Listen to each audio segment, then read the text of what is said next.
Je continue à parler du chapitre 31 du livre du prophète Jérémie. Je voudrais insister sur cette question de la Nouvelle Alliance, qui est le nom justement du Nouveau Testament, Brit Hadasha, dans le texte hébraïque, qui est évidemment bien antérieure à l'époque de Jésus. Et qu'est-ce qu'elle nous dit, cette Brit Hadasha? Je le répète ce que j'ai dit dans une précédente vidéo, mais avec un autre éclairage. Dans peu de temps, je vais établir une nouvelle alliance avec le peuple d'Israël et le peuple de Juda. Le peuple d'Israël et le peuple de Juda, pourquoi? Parce qu'il y a deux peuples, en fin de compte, celui du nord du pays, qui est celui d'Israël, et celui du sud du pays, Judée, qui est celui de Juda. Et ça, depuis la mort de Salomon, mais probablement, en fin de cette distinction, était bien antérieure, en fait. Je crois qu'on appelait le royaume de Salomon royaume d'Israël et de Juda.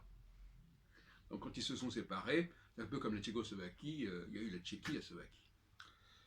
Alors, ce qui est remarquable ici, c'est qu'en aucune façon, cette nouvelle alliance ne concerne d'autres peuples que le peuple d'Israël et de Juda.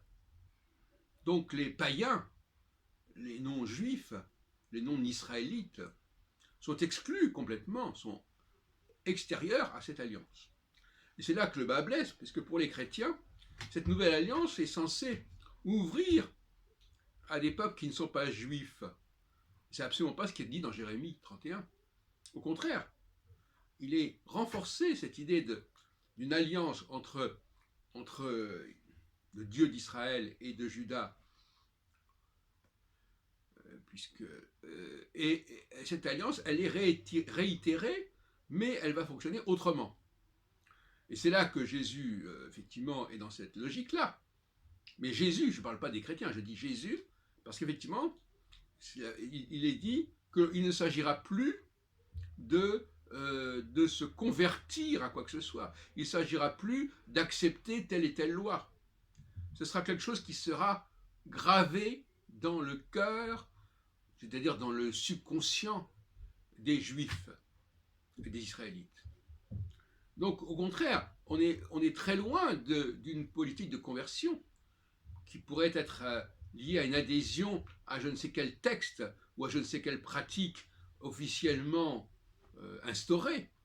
Il s'agit là de quelque chose qui est intérieur, qui vient des tripes, et qui va donc relativiser tout le processus liturgique du temple, etc. Donc, c'est quelque chose qu'il faut chercher en soi-même. Et je disais l'autre jour que ça me faisait penser à l'astrologie, parce que nous sommes dans le domaine du subconscient, ce sont des connexions subconscientes, ce sont des inscriptions subconscientes. Et c'est de ça qu'il s'agit. Je trouve ça tout à fait intéressant, parce qu'il y a déjà quelque temps, j'avais développé l'idée selon laquelle on ne pouvait être en contact avec ces divinités que si on avait une réceptivité adéquate, si on avait un équipement adéquat pour capter les messages de cette divinité. Il fallait donc être né dans une certaine génétique pour pouvoir capter ces messages. Donc c'est très intéressant, comme j'ai toujours dit à propos de toutes sortes de sujets, de revenir aux sources, parce qu'on s'aperçoit que les sources sont manipulées, sont retouchées. Et alors j'ai écouté l'autre jour